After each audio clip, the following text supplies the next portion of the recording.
Everyone, thanks so much for joining us. My name is Olivia from Yum Gluten Free, and I am so excited that I've been asked from the Freeform Show to host an interview in honor of Celiac Awareness Week.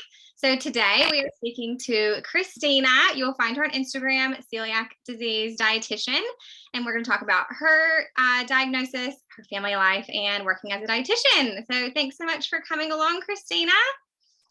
Thank you so much for having me, Olivia. Now, we've got a host of questions to go through, and we just really want to hear about your journey. So we'll start at the beginning, obviously. Where did your gluten-free journey start, and how did you get diagnosed? Okay, yeah, sure. So I was diagnosed about 12 years ago, sort of, a bit later in life than most people, but I could have had symptoms all through my life, really. Now that I look back at it, I was never a very well child. I was always, homesick from school, especially from in exam time and that sort of thing. And, but, then just really odd symptoms on and off throughout my life. Like I'd have a period of 6 months where I would just be really fatigued and tired. I'd sleep all weekend. Then I'd have like 6 months of chronic diarrhea where I'd be almost passing out, and then that'd go away, and then other weird things would pop up here and there. I'd be deficient in iron, or my liver enzymes would be off. And then it wasn't until I was about 30 and I was working as a personal trainer at the time. And so I was working really, really hard and training really, really hard at the same time. And obviously my body just couldn't handle that. And I started getting really, really sick. So my fatigue got a lot worse. I did lose a bit of weight, not a great deal. I still looked fairly normal. And then the biggest thing that happened at the time, besides I was getting large bruises all over me, because my job was quite, hands-on, and I'd be stretching clients and I'd just get a massive bruise from touching someone. But the biggest thing that sent me to the doctor was my periods actually stopped. Yeah. And they stopped for about 12 months, and I went to have that investigated and found out that, I was almost like a postmenopausal woman. And I was, of course, really worried at this stage because I hadn't had children or anything yet. Anyway, I had a number of investigations, but it was actually me who ended up suggesting to the doctor, can you test me for celiac disease? Because, my mother had been already diagnosed, but, it wasn't until that penny dropped for me that I realized, hang on, something's not right here. Yeah. And of course the test came back positive. Yeah. It was a big shock. It's always so amazing to me to hear these stories, because as different as the symptoms can be, I feel like so many of us have really similar stories. It's just so it's such a difficult thing to diagnose, and I appreciate that, because these symptoms that you're talking about oftentimes are not directly correlated with what someone would identify as a GI issue, because it's not a GI issue. It's totally different. So it's so hard to it can take that long to finally have that penny drop for you or your physician. But what an awful time through school and all the rest of it as well. Yeah, that's right. And I was diagnosed with all sorts of things through school, German measles, chronic fatigue, all sorts of illnesses, which I probably didn't even have. But now looking back, I can join all the dots together. Yeah. So you didn't have kids at this stage? No, I didn't. And how'd you go transitioning into a gluten-free house? What was that process like for you? So I lived pretty much by myself at the time. So it was really easy for me. It was just a matter of throwing out all the old foods and getting all the new foods in. But, emotionally, it was quite a difficult transition for me, because, I loved food. I'd always liked it. I was a real foodie. And part of that, I think, was related to the fact that I was always hungry. And so, being told that I couldn't visit a bakery anymore, that was just completely out of bounds for the rest of my life. or, just, not being able to enjoy a meal with friends and just everything be free and easy. I struggled a lot for quite a few years. Yeah. Wow. Yeah. And I really think that the mental load is something that's not talked about enough. So I'd love to know today, over the past 12 years, how you've managed that mindset and where you're at today as well. Yeah, so it took quite a number of years. And the journey, I think, was the main thing for me was just time. So, and that's not something that you want to hear when you've just been diagnosed. It's just going to take time. But I think along that time, there were quite a few, things that happened. So the first thing was I'm a bit of a nerd, and I really like to know the ins and outs of everything. So, and that was one of the things that made me go to university, because after I was diagnosed, just because I wanted to know more about nutrition, and how the human body worked and everything. So, but also, I went to all the support groups. I joined the Coeliac Society, as it was called in the time, and I even volunteered there because I just wanted to be at the source of the information and learn everything that I could. I needed to know all the answers. I needed to know why. I needed to know everything. So and through that process, I also met a lot of other people going through the same thing, and just knowing their stories sort of helped me as well, and hearing how they cope with it, and getting all their little tips for food things, and also, so over that time, going through university and learning just about all the how the body works, all the biochemistry involved, and just sitting in lecture theatres, I remember going, oh my God, that's why I was so sick, and also learning, okay, so that's the reason I can't eat gluten again. It really helped enforce that mindset that this is the end of gluten for me, which I previously struggled with. I was one of those people that didn't sort of quit straight away. I found it very hard. But, as I sort of learned the process of what was actually involved, that really helped me to go, develop a respect for the human body that made me think, I can't do that to it anymore. And then as I sort of ate really well, being a nutrition student, I was always, eating my fruits and vegetables and eating all the right foods. And so my body sort of was able to heal really quickly. And as I started to heal, I think I also started to feel a lot better, because as you probably know, if you eat well, it does affect your mental health. So that really helped as well. So all those things sort of together sort of formed part of my journey. Yeah. That's, I mean, just, I feel like we went through such a similar thing. I also really struggled to let go. And I think that's very normal. I mean, it's a huge transition. Even living, food is something we do 3, 4, 5 times a day, every single day. And for someone to tell you it's going to be done differently from here on out is very overwhelming. And I love that you said, like, through your study, you learned to respect your body, and that was why you had to commit. That is just so awesome. And I think that's such a healthy mindset, instead of focusing on the loss and all the things that you can't do, especially today. Like, it's awesome how many options we have. I'm so grateful that so much, I was diagnosed 12 years ago too, so much has changed, and we have a lot of opportunities now. So that has helped my mindset over the years. Just more options has been really, really helpful. But food is medicine. Learning all that would have been so amazing while you're like going through that process.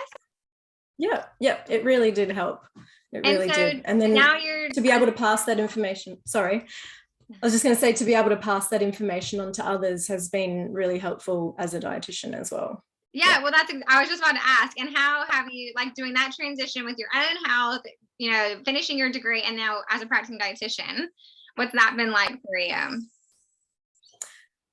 So I find people's needs when they come to me are very, can be very diverse. Yeah. Some people need help, just with the gluten-free diet, like, label reading and all that sort of basic sort of thing. But, other people struggle with such different things. And I think that's been a real learning curve for me because, I know what I struggled with, but other people, struggle with a lot of different things. So a lot of people, some people lose weight, some people find that they gain a lot of weight after going gluten-free. And I do have quite a few clients that struggle with that. So, and there's all different intricacies that are really just too many to name of the types of challenges that people face. So, yeah. But having that experience, I think, definitely helps, because even just being able to tell someone that what it's like, and you feel for them and you understand, really does help. And I've had a lot of people say that as well. Yeah, that's awesome. And so with that in mind, what are your 3 top tips you give to someone when they're newly diagnosed? My 3 top tips. So the first thing I would say is just do what I did, learn as much as you can. You don't have to go to university, but really just read as much as you can, and learn about your body, learn about what gluten-free means, learn to read labels. The big thing, like I see a lot of people posting photos on Facebook support groups saying, is this gluten-free? Like, that's not really you don't really want that to be your first port of call. Learning to read labels properly is something that you need to master, and you need to master it fast. So if people want to hit me up on Instagram or Facebook, that helps you read labels. So anyone can come and get that from me. It just makes it really simple. But it's you don't want to rely on an app or someone else's opinion. You want to be able to do that yourself. The second thing I'd say would be you have to be able to learn to communicate your needs to other people. So not just restaurants, waiters and fast food places and that sort of thing, but friends and family. And sometimes, and I the big tip I would give someone, and I wish I'd known this at the time, is to sort of think about situations that can come up ahead of time and have something ready to say. Because if you're the sort of person that doesn't like to disappoint people or doesn't like to be, difficult, you really want to have something ready to say. Because I remember, because I didn't know what to say, like I didn't know how to say, I'm sorry, I can't eat that, like, and it was just, luckily I was okay. But yeah, so I just have a few standard responses ready that you've practiced beforehand that you can say. And the third big tip I would say is probably just to focus. You got to really focus on getting really good nutrition when you're first diagnosed. Okay, so your body's been basically starving for probably years. Some people it's longer than others, but if you want to feel better really quickly, yes, you can go and try all the different gluten-free products that are available, but really just focusing on, whole natural foods, fruit and vegetables, whole grains is going to do a lot better for you than, trying to find a gluten-free donut. You have the rest of your life to try all the different gluten-free donuts that are around. But yeah, you really want to just focus on getting all those micronutrients topped back up. And the best way to do that is with good food. Natural food. That is such a good tip. And yeah, you're not saying that you never go eat that gluten-free donut. It's just like after that diagnosis, you really have to understand the damage that's been done and the loss that your body has experienced and help your body heal and recover. And I think I hear that a lot from people. They really struggle to get better. And I had the same thing. It took a long time, but I wasn't taking care. I wasn't working on that healing process, and there was no one to help guide me through that either, which that's why I love when people have been diagnosed with something like you have, and they actually go into the profession and you're like, this is really what you need to do step by step, make it really clear for people, and they can feel really confident that, you know, they're in the right place going forward, and they can actually feel better eventually, which is life-changing. Yeah, definitely. So, and I think every celiac can relate to like just eating the muffin your grandma gave you, because you're like, you're just dumbstruck, like you don't know what to do, you don't know what to say, you feel bad, and it's just definitely need to have a script. Very awkward. You have to learn to speak up. I know, and that is really hard, and I think a lot of people already feel like they're a bit of an imposition and all the rest of it, and then when something does go wrong, like I had someone, they made gluten-free waffles, but they made it in their normal waffle maker, and they went to the effort of buying the waffle mix and all the stuff, and I was just like, oh, I feel so bad, like you've gone so far, but I actually that's it. And it's hard, like it's okay for me now because I'm in my little family unit, and we don't really meet that many new people, but when you're young and you're single, and you're always meeting new people, I'm going to a new friend's house for dinner, these occasions come up all the time where you have to be a bit awkward and and say, oh, actually it's not as easy as you might think having me over for dinner, so just having something that you can say that you feel comfortable with, that that's ready to go is a really good thing to have. Well, and I went through a stage when we were eating out at friends' houses, and they were like, if they really wanted to cook, okay, like this is the easy thing you can do, steaks, don't put anything on it till I get there, I'll check, this and that, baked potato, just like the basics, or roasted veggies, and then a salad, like, let me just check the dressing and stuff when I arrive. But it's definitely, people are trying to help and be supportive, and I think it goes a long way as well if you do feel confident to even say, can you just send me a text of the ingredients list of the tacos, or even when you out shopping, I still get texts from friends saying, can you eat this? Which is great. Dinner for me, can you eat this? No, yes, no.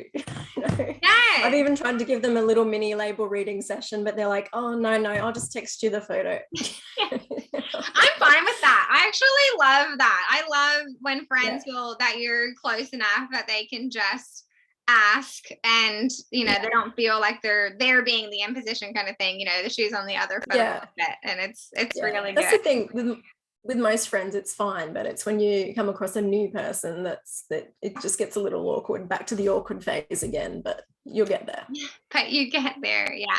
And then with your children, are any of them diagnosed celiac? So my daughter she's 7.5 now, and that's been another learning curve for me, because as I said, it was quite easy to transition to gluten-free when it was just me, but now so we had a period where I was the only gluten-free one, and then all of a sudden half the family is gluten-free, so I've got all the things that the kids eat, I've got to separate all those out now, and and just guiding her through, like, I know for a fact that children have much better outcomes when they're diagnosed early in life. They accept the diagnosis better, but she still has her moments where she's like, it's not fair, mummy. And I say, I know it's not fair, Danny, I know. And I just always try to, I acknowledge her feelings, that what she's going through. I don't always try and, push them away, but I always also sometimes try to, reinforce the positive aspects. Mummy was sick all through her life. You never have to go through that. You're going to be big and strong, and you'll probably even be taller than me. Seriously though. So just point out all the good things about it. And she's pretty good most of the time. I have a little box of chocolates that she gets when the kids bring in cakes and that sort of thing, and she's happy with that. So which is great. And and schools are so accustomed now to having people with different dietary needs. I feel like, at least from friends that I have that have school-age children, the school is happy to take whatever it is that your kid needs and your kids needs, and they don't make any problems. So it would be. It is so difficult for them. I really take my hat off to them, being able to cater for children these days. Yeah. I know. Well, tell us where we can find you online, and if someone wants support, how they can get to you. Yeah, sure. So I'm on Facebook and Instagram, and my handle is at coeliac.disease.dietitian. So really easy to find. If you need any help, you can come and hit me up there. I've got a Facebook group that I've just started as well. It's only just very new. It's called Celiac Disease Help for Newbies. So if you're a newbie on the gluten-free diet, you're welcome to join my group. And in it, I try to help people with any problems that they have when they're first diagnosed. Yeah. So I'd really love to chat to you. And you do one-on-one consults as well? I do one-on-one consults, but my availability is limited at the moment because I'm busy. I'm about to launch a new program as well in the next couple of weeks. Yeah, I've spent the last 6 months writing a program. It's specifically designed to help people that are newly diagnosed, and it sort of touches on a lot of the areas that I've spoken about, all the basics of label reading and what gluten is, and also we go through and we talk about what celiac disease really is, what it does to your body, how you can support it to heal as fast as possible, how you can tackle the emotional journey, what are the signs to look out for if you're struggling, and that sort of thing, what medical follow-up you need. So I'm really excited. Yeah. And I think it's just a good coincidence that it's happening around the time of Celiac Awareness Week. Perfect. Yes. I didn't even realize that until a couple of weeks ago. That's so good. So everyone just needs to stay tuned to your socials, and they'll know when you launch, and they can sign up, and all the newbies can feel confident, unlike so many of us after we're diagnosed. So that's so good. Definitely. Well, thank you so much for your time, Kristina. We'll definitely be chatting more about our personal diagnosis because I feel like a lot of similarities are there. But we really value the fact that you took the time to invest in the virtual show, and I can't wait to see what you put out during Celiac Awareness Week. Thank you very much. It was a pleasure. See ya.